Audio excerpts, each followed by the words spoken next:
হেঁটা দাও, আস্তে আস্তে পিছিয়ে হেঁটা দাও, আস্তে আস্তে আস্তে আস্তে।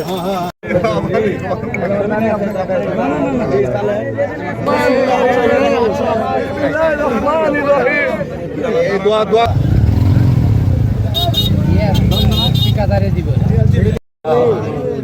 রব্বুল আলামিন আমাদের দেশের সাবেক প্রধান আমিন বিরহমাতিকা ইয়া আরহামার রাহিমিন।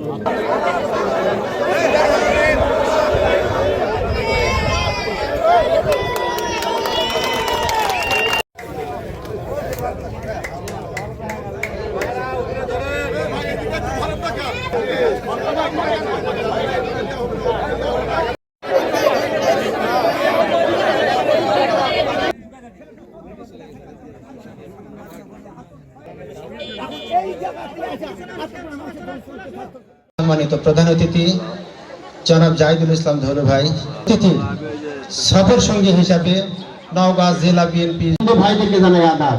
কারণ আজকে আমরা এখানে বক্তব্য কাজ বাকি আছে, আমরা সবাই তার কাছে বুঝে দরকার সবাই।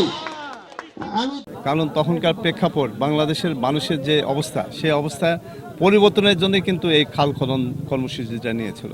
যে খাল খনন করলে একদিকে যেমন শুষ্ক মৌসুমে আমরা এই পানি পাবো, পানি দিয়ে আমরা এই ইরিগেশন ধান করতে পারবো, আর একদিকে ওই পানি রিজার্ভের আমাদের দেশীয় মৎস্য চাষগুলি হবে, আমাদের আমিষ অনেকটা হলো পূরণ হবে। আর এরপরে সেটা তার খালের পাড় দিয়ে যে কলার গাছ সহ বিভিন্ন শাকসবজি সব এই গাছগুলো আমরা এই করতে পারবে, যাতে করে মানে তিন রকম মানুষ এখান থেকে উপকৃত হবে।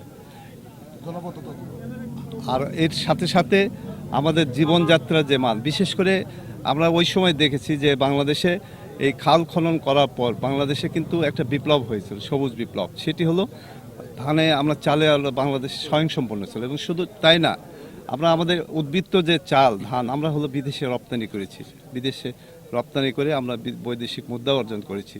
সেই অবস্থায় আবার আমরা পুনরায় যেতে চাই। তিনারই সন্তান জনাব তারেক রহমান বাংলাদেশের প্রধানমন্ত্রী আবারও ওনার যে কর্মসূচি 20,000 কিলোমিটার খাল উনি খনন করবে বাংলাদেশের মানুষের ভাগ্য উন্নয়নের জন্য। ইনশাল্লাহ আমরা মনে করি এর সুফল হয়তো আমরা 2-3 বছর